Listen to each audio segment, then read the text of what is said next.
Studying religion today is very different from studying religion, let's say, 20 or 30 years ago. Because 20 or 30 years ago, you would think that religion is kind of an esoteric subject or topic that is on the way towards disappearing, something like a dinosaur that is really towards the end of its time in history. But today, when we think about religion, it's clear for everyone that we're talking about one of the most vibrant forces in our society.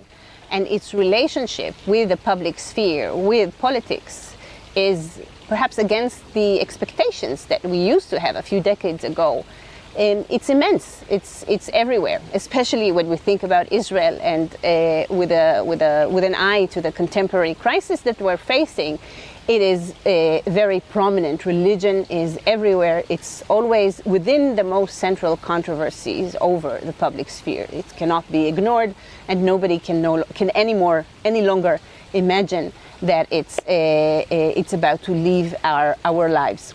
My book, my study of Jewish-Christian relations is very much about this very complex relationship between modern religions. In my case, we're talking mostly on Judaism and Christianity, and between political transitions, cultural and social transitions, and how the religious communities are negotiating their place within late modernity. And this is really an endless process. The starting point of my study was indeed the Catholic Church's approach towards Jews and Judaism, which changes dramatically after the war, and more specifically during the 1960s, at the Second Vatican Council. And there is one declaration. It's called Nostra Aetate. It's about the Church's relation to non-Christian religions. And the fourth section of this declaration, in this fourth section, the Church really changes so many things that were the traditional arguments with regards to Jews and Judaism.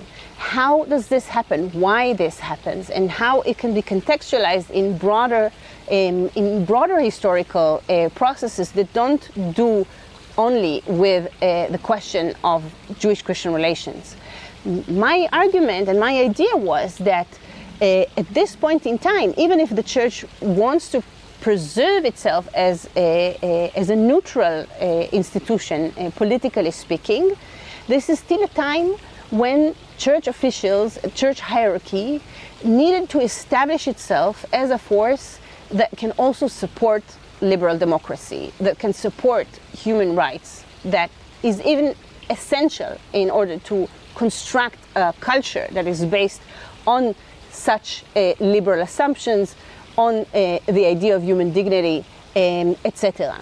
And at this point, as we know, Jews are perceived as a symbol of the violation of human rights because of the destruction of European Jewry in the time of the Holocaust. And therefore, if the Church wants to become again an important force within secularizing Western civilization, one of the main routes to do that is to establish a connection with Jews and Judaism. So this is one of the central components for me, of understanding this change of attitude towards Jews and Judaism. But what is very interesting is to see how Jews are in fact central in so many of the intersections of the challenges with the Catholic Church deals with during that time in the after-war period.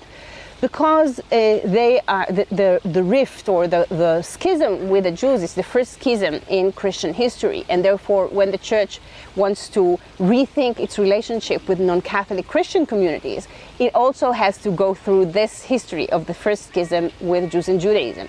So Jews are also important for the ecumenical endeavor of the Catholic Church. But since at the Second Vatican Council, the Church also rethinks its approach towards scriptures, how to study scriptures, how to interpret scriptures, and what is the place of the Old Testament or the Hebrew Bible in the Christian canon. And there we see the Jews appearing once again. the idea of religious freedom is related to Jews and Judaism. The ecclesiology, who are the people of God, is also related to Jews and Judaism. And so we see how central in this time period, how central the relationship with Jews is for so many reformulations of the church's identity.